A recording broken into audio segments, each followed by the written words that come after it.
Think about this for a second. Some animals are pregnant for almost 2 years, while others can have babies in just 3 weeks. It's kind of mind-blowing, right? The world of reproduction is just packed with this incredible diversity. So today, we're going to explore these amazing cycles of life, from the one we know best in our own bodies, all the way to the epic journeys of elephants and, everything in between. So let's start with a question. What in the world connects a house cat to a giant blue whale? I know, it sounds like the start of a weird joke, but there's a real connection there. One that tells us something fundamental about how life on this planet works.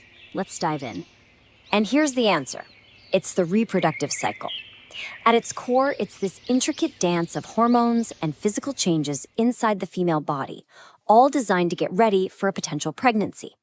You can think of it like a universal blueprint for making new life. But as we're about to see, nature has come up with some truly wild variations on that blueprint. Okay, so to really get a handle on all these crazy variations, we need a baseline, right? A familiar map to start our journey. And honestly, there's no better place to begin than with the cycle we know best, our own. The human menstrual cycle is like a beautifully choreographed 4-act play. Act 1, you've got the menstrual phase. That's the shedding of the uterine lining. Then comes the follicular phase, where a new egg starts to mature. The big climax is ovulation, usually around day 14, when that egg is finally released. And the finale is the luteal phase, which gets the body ready for pregnancy. If it doesn't happen, well, the curtain falls and the whole cycle just starts right over again. And if pregnancy does happen, it leads to this number, 280 days. Or, as most people know it, about 40 weeks. Go ahead and lock that number in your brain because it's going to be our key point of comparison as we start looking at the rest of the animal kingdom. All right, now let's go meet some of our closest relatives. How does our own cycle stack up against other primates? I think you'll be surprised by just how much we have in common, and by the really fascinating ways we're different. So just take a look at this. Our cycle lengths are all in the same ballpark, but the way we signal fertility, totally different worlds. For humans and gorillas, it's pretty subtle, but for chimpanzees, it is not subtle at all. And then you have macaques. Can you imagine if humans announced their fertility with brightly colored faces? It's a completely different way to get to the same biological finish line. But here's the key thing, the big similarity. That menstrual cycle, the one that involves a visible period, it's actually super rare. It's something we share almost exclusively with our primate cousins. For pretty much the entire rest of the mammalian world, things work very, very differently. Turns out, we're the weird ones. Okay, get ready to throw out everything you think you know. Because for most mammals, including the cats and dogs we live with, the reproductive cycle follows a totally different script.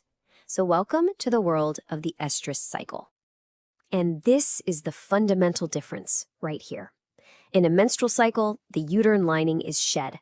In an estrus cycle, it's just reabsorbed back into the body. No mess, no fuss. This period of peak fertility, when an animal is receptive, that's what we commonly call being in heat. And hey, if you've ever had a cat or a dog, you've probably seen the signs of estrus up close. For cats, it's that non-stop, really loud meowing and rubbing on absolutely everything. For dogs, it can be physical changes and, peeing a lot more to spread their scent around and announce to the world that they're ready to mingle. And check this out. This is a brilliant bit of evolutionary engineering. Unlike humans who ovulate on a pretty set schedule, a female cat's body only releases an egg after mating has already happened. It's called induced ovulation, and it's just an incredibly efficient system. It makes sure that no precious egg ever goes to waste. So clever. Okay, so you've got the basics down. Now we get to the really fun stuff. Let's explore some of the absolute extremes in the animal kingdom. Get ready for some seriously mind-blowing numbers. So first up, meet the undisputed queen of land mammals. An elephant's pregnancy lasts for an unbelievable 660 days. Just let that sink in. That's 22 months, almost 2 full years. Can you even imagine being pregnant for that long? It's a huge investment of time and energy, but as we'll see, it's for a very good reason. Now, let's slingshot to the complete opposite end of the spectrum. 21 days. That's it. That's all the time it takes for a mouse to go from conception to birth. Think about it. In the time an elephant is just getting started, a mouse could have already become a great-great-grandmother. It's just a different reality. I mean, this really says it all. You have the tiny little blip of a mouse on one side and the towering bar of an elephant on the other, with us humans somewhere in the middle. The sheer diversity of reproductive strategies is it's breathtaking. And this diversity isn't just on land either. Out in the vastness of the ocean, whales are following their own ancient rhythms. They have pregnancies that can last up to 18 months, and these incredible courtship rituals with hauntingly beautiful songs that can travel for miles and miles underwater. So this all brings us to the big question, right? 21 days on one hand, 660 days on the other. Why? Why is there such a massive difference?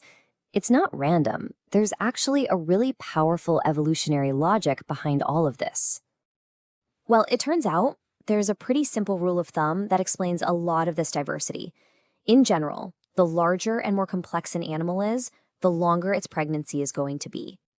And here's why that makes perfect sense. A longer pregnancy is an investment. It's the time needed to build a bigger, more complex brain, to build a body that's better equipped to survive from the second it's born. An elephant calf needs to be ready to navigate a really complex social world. A mouse? It's built for speed and rapid reproduction. Different strategies for different lives. So from the familiar rhythm of our own cycle to the epic 2-year journey of an elephant's pregnancy, we've seen how every single species has evolved its own unique strategy to make sure it survives. It's just an incredible testament to the power and, honestly, the creativity of evolution. And it really makes you wonder, doesn't it? What other amazing survival stories are out there, still waiting to be told?